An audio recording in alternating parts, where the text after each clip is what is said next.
Okay, so let us start with a chapter known as gravitation. Okay. So, so students of different मैंने ऊपर लिख दिया है. I hope आपको दिख रहा है वो. ठीक है, थोड़ा सा कैमरा हिला देंगे अपन.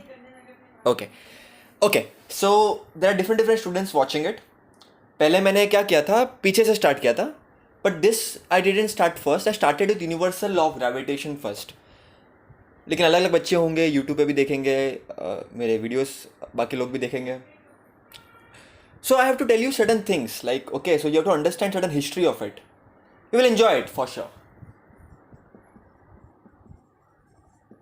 ज़्यादा टाइम पास नहीं कराऊंगा आपको, क्योंकि आप यूट्यूब पे देख रहे हो तो किसी की एग्ज़ाम भी होगी, किसी का प्रीलिम एग्ज़ाम भी हो सकता है, सेमेस्टर एग्ज़ाम भी हो सकता है. So not going in much detail, I will talk basic. कुछ कुछ चीज़ें मैं आपको बताऊंगा, थोड़ी मज़ेदार चीज़ें. देखो बच्चा, पहले टाइम ऐसा था कि लोगों को लगता था कि earth is a centre of universe. आप समझ रहे हो? Earth is the centre of universe. ये बुड़बक सन, ये बुड़बक जुपिटर, ये बुड़बक मून, वो तो है ही, लेकिन ये बुड़बक सब कुछ, सैटर्न, सब कुछ सब कुछ सब कुछ अर्थ की तरफ घूमता है. अर्थ एकमेव स्टड, बस, और कुछ नहीं दुनिया में. कितने सालों तक एक बार चलती रही चलती रही चलती रही, और लोगों ने सच मान लिया इसको. फिर कुछ भाई साहब आए, कोपरनिकस, गैलीलियो, ठीक है, और बहुत सारे थे. उन्होंने बोला गलत बात है भाई, सरासर गलत बात है ये. कोपरनिकस और बहुत सारे लोगों ने तो यार प्रिडिक्शन कर दिए थे, मैथमेटिकल प्रिडिक्शन किए थे. उन्होंने बता दिया था कि ये गलत है, ये जो आप मान रहे हो बिल्कुल गलत है. लोगों ने माना नहीं उनको, उनकी इंसल्ट हुई, उनकी बेइज्जती हुई, कई लोगों को तो निकाल दिया उनकी कंट्री में से. फिर गैलीलियो आए. गैलीलियो ने ऑब्जर्व किया, गैलीलियो ने डिस्कवर किया था telescope, first optical telescope. 9th में पढ़ा होगा आपने, चैप्टर नंबर 18, लास्ट वाला. तो गैलीलियो ने ऑब्जर्व किया अपने टेलीस्कोप से कि कोई एक प्लैनेट है.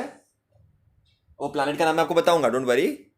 उसके इर्द गिर्द 4 मून है जो रिवॉल्व कर रहे हैं. अब आप बोलोगे क्या बड़ी बात है, देख लिया ना. लेकिन पहली बार किसी इंसान की आंखों ने वो कैप्चर किया था.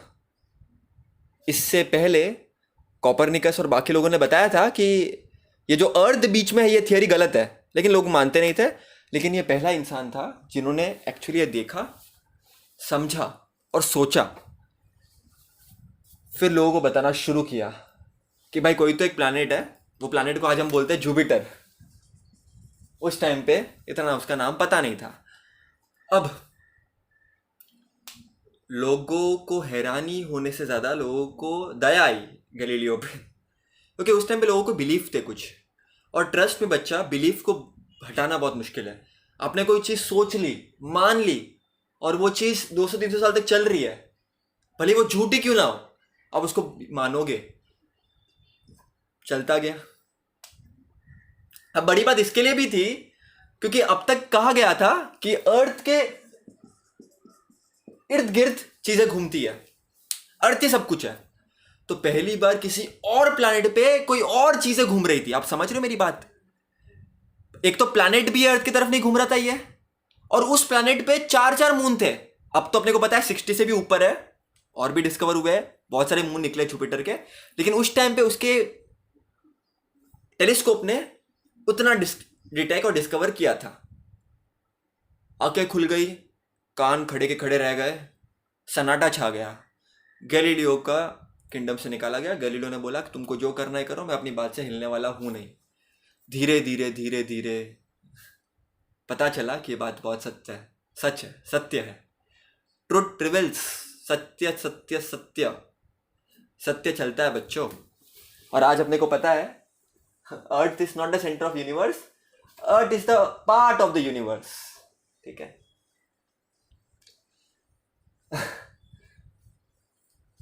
सन के अराउंड घूमता है सब. ये सन है, सब प्लैनेट, अर्थ हो, मर्क्यूरी हो, वीनस हो या जुपिटर हो, ये सब के सब अर्थ के, या अर्थ हो या कोई भी हो, ये सन के अराउंड रिवॉल्व करता है। तो अपने को आज ये बात पता है।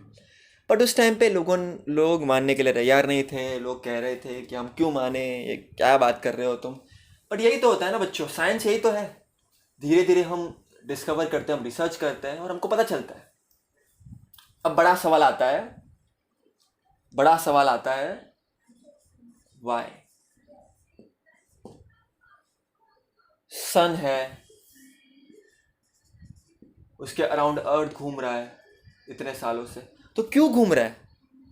अर्थ को बोर नहीं होता? अर्थ के अराउंड मून घूम रहा है इतने सालों से, क्या मून को बोर नहीं होता? कि भाई उसको ऐसा नहीं लगता कि मैं चला जाऊं इस पाथ से? आप समझ रहे हो मेरी बात? तो ये ऐसा क्यों हो रहा है? तो ये बहुत से लोगों के दिमाग में चल रहा था कि ऐसा क्यों होता है। ठीक है, लोग सोचते थे, समझते थे, और उसमें से कई लोग काफी आगे थे, जैसे हमारे टाइको ब्राहे साहब। ये बहुत रिच थे, किंग से इन्होंने पूरा का पूरा एक बोलते हैं ना, नाइट स्काई में ये पूरा ऑब्जर्व करते थे स्टार के पोजीशन को, स्टार किधर है, किस तरह से है। और उन्होंने काफ़ी साल, 25-30 साल अपने जीवन के इसके लिए दिए, और इन्होंने पोजीशंस को डिटेक्ट किया कि बच्चा स्टार इधर है, आज इधर है, आज ये स्टार इधर है, और उन्होंने अपनी एक बुक में लिखा। बच्चा, ये बहुत बड़ी बात थी।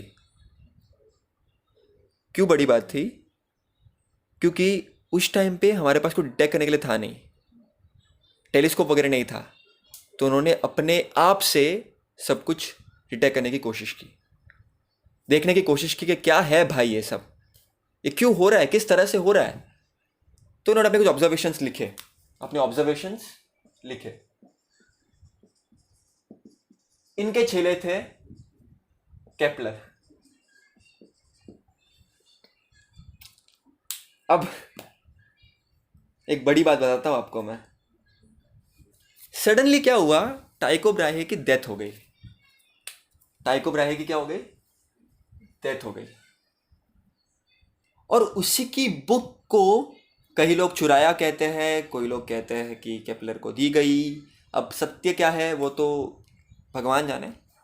तो कई लोगों ने कहा कि केपलर ने उनके ऑब्जर्वेशंस को चुराया, उनकी बुक को लिया, या कोई कहते कि उनकी बुक को लिया गया, और उसके ऑब्जर्वेशन को देखे और हैरान हो गए। केपलर क्या हो गया? हैरान, परेशान कि भाई एक आदमी इतना काम कैसे कर सकता है, इतना कुछ कर सकता है। तो टाइको ब्राहे से काफ़ी प्रभावित हुआ केपलर। ठीक है, और केपलर ने उसका जो भी ऑब्जर्वेशन था टाइको ब्राहे का 3 लॉज में लिखा, जो अपने को सिलेबस में है। केपलर ने अपने 3 लॉ दिए कि प्लैनेट कैसे घूमता है, किस तरह से घूमता है। अब देखो, ये लॉ बड़े इंटरेस्टिंग है, लेकिन उसके पहले उसकी हिस्ट्री बताना ज़रूरी था। तो हम डेफिनेटली केपलर के लॉ को पढ़ेंगे, लेकिन पढ़ने से पहले कुछ बेसिक चीज़ें समझेंगे अपन। अब समझना अच्छे से बच्चों, जो मैं बताऊंगा, बहुत इंपॉर्टेंट चीज़ बताने वाला हूं मैं। इतने सालों से ये अर्थ है, ये मून है, ये मून रिवॉल्व कर रहा है अर्थ के, अर्थ रिवॉल्व कर रहा है सन के। क्यों?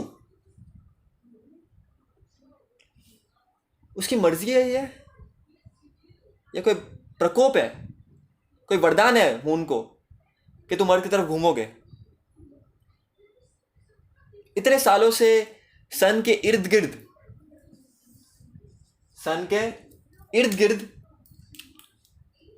जुपिटर, यूरेनस, नेपच्यून, सुना है ना, चक्कर लगा रहे हैं। क्यों लगा रहे हैं? So we know now there is some force.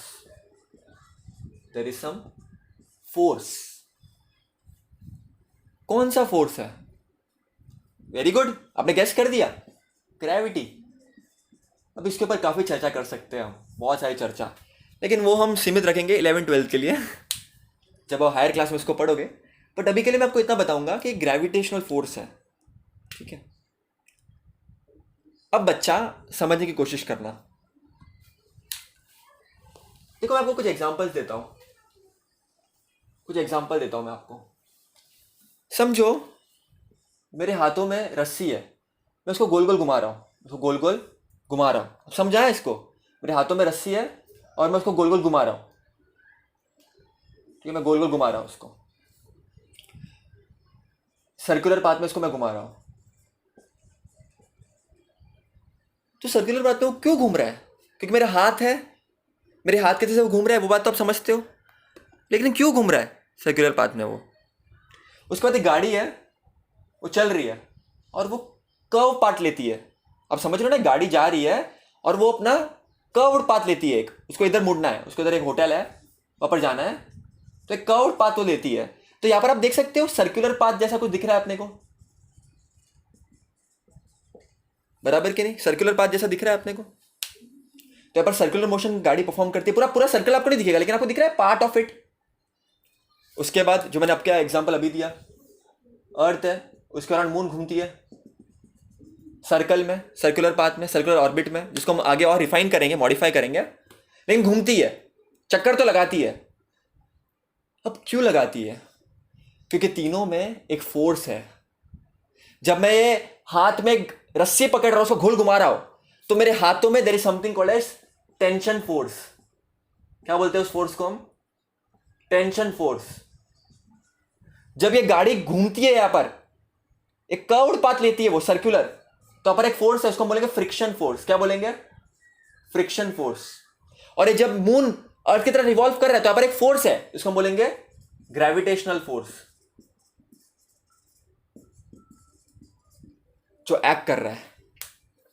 और जब भी कोई ऑब्जेक्ट सर्कल में घूमता है, तो एक फोर्स एक्ट करता है सेंटर की तरफ, फोर्स एक्ट करता है टुवर्ड्स द सेंटर। उसको हम कहेंगे बच्चा सेंट्रीपिटल फोर्स। क्या बोलेंगे? Centripetal force. आपको समझ रहा है मैं क्या बोल रहा हूं? जब मैं रस्सी को गोल गोल गोल गोल गोल गोल गोल गोल घुमाऊं, तो टेंशन फोर्स एक्ट कर रहा है मेरे हाथों का। जब गाड़ी घूम रही है, होटल में जाना है उसको, तो फ्रिक्शन एक्ट कर रहा है, इसके लिए वो सर्कल में जा पा रहा है। और जब मून इतने सालों तक अर्थ की तरफ घूम रहा है, घूम रहा है, घूम रहा है, तो ऊपर फोर्स एक्ट कर रहा है। कौन सा फोर्स? Gravitational force. अब ये तीनों फोर्स, जैसे आपने पता झंडू बाम, एक बाम तीन काम, वैसे ये तीनों अलग अलग फोर्स है ना। Tension force, friction force, gravitational force, अलग अलग फोर्स है। And it comes under the category of centripetal force. मतलब एक्ट कर रहा है सेंट्रीपिटल फोर्स ही, अलग अलग फॉर्म में है। भगवान हर जगह अलग अलग फॉर्म में। आप समझ रहे हो? तो यहां पर गोल घूमने के लिए एक फोर्स चाहिए, जिसको हम कहेंगे सेंट्रीपिटल फोर्स, जिसका नाम हम अलग अलग देते हैं अलग अलग जगहों पे। अब एग्जाम में आपको ये सब कोई नहीं पूछेगा। एग्जाम में क्या पूछेगा? ये कंसेप्ट आपको कोई नहीं पूछेगा अनफॉर्चुनेटली। आपको एग्जाम में पूछा जाएगा सेंट्रीपिटल फोर्स का डेफिनेशन, तो मैं आपको वो लिखवा देता हूं। पर आपको समझाइए, गोल घूमने के लिए एक फोर्स चाहिए, उसको हम बोलेंगे सेंट्रीपिटल फोर्स। क्या बोलेंगे? Centripetal force. अब एग्जाम में आपको क्या पढ़ना है वो भी हम बता देते हैं आपको। अब तक जो हमने पढ़ा 14 मिनट पूरे मजे लिए हमने। यहां पर कुछ, यहां से कुछ एग्जाम में एक्सपेक्ट मत करना। आप जो मैं लिखाऊंगा वो एग्जाम में एक्सपेक्ट करना। आप डेफिनेशन ऑफ सेंट्रीपिटल फोर्स दिख रहा है आपको?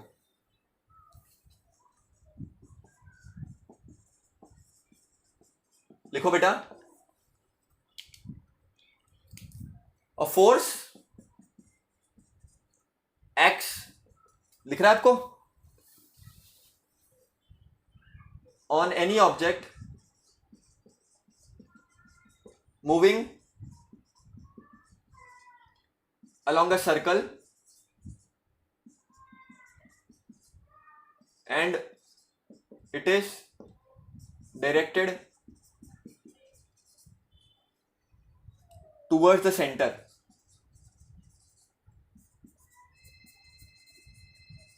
of circle is known as centripetal force। समझते हैं इसको वापस एक बार अच्छी तरह से? तो यहाँ पे जा रहा, यहाँ पे जा रहा, मतलब मून चाहेगा मैं निकल जाऊँ, मून हर डायरेक्शन में चाहेगा मैं निकल जाता हूँ यार, मेरे को निकलना है। देखो हमने न्यूटन के लॉ में पढ़ा है ना, an object wants to go in a straight line, it doesn't. आप कभी भी रास्ते पे जाओगे तो आप ऐसे उल्टा उल्टा होके जाओगे क्या? आप समझ रहे हो मैं क्या बोल रहा हूँ? अब रास्ते पे सीधे जाओगे ना, ऐसा दया की तरह गरबा करके उल्टा उल्टा होके नहीं जाओगे, क्योंकि इट रिक्वायर्स अ फोर्स। सीधे जाने में कोई फोर्स नहीं लगता। आप समझ रहे हो मेरी बात?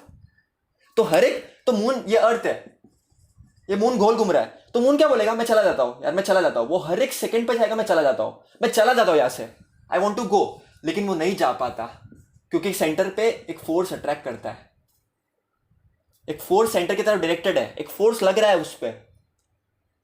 आप समझ रहे हो? मून चाहेगा मैं निकल जाता हूं, अगर ये फोर्स नहीं होता तो आपका आज मून होता ही नहीं, हम होते ही नहीं, मून निकल जाता कब का।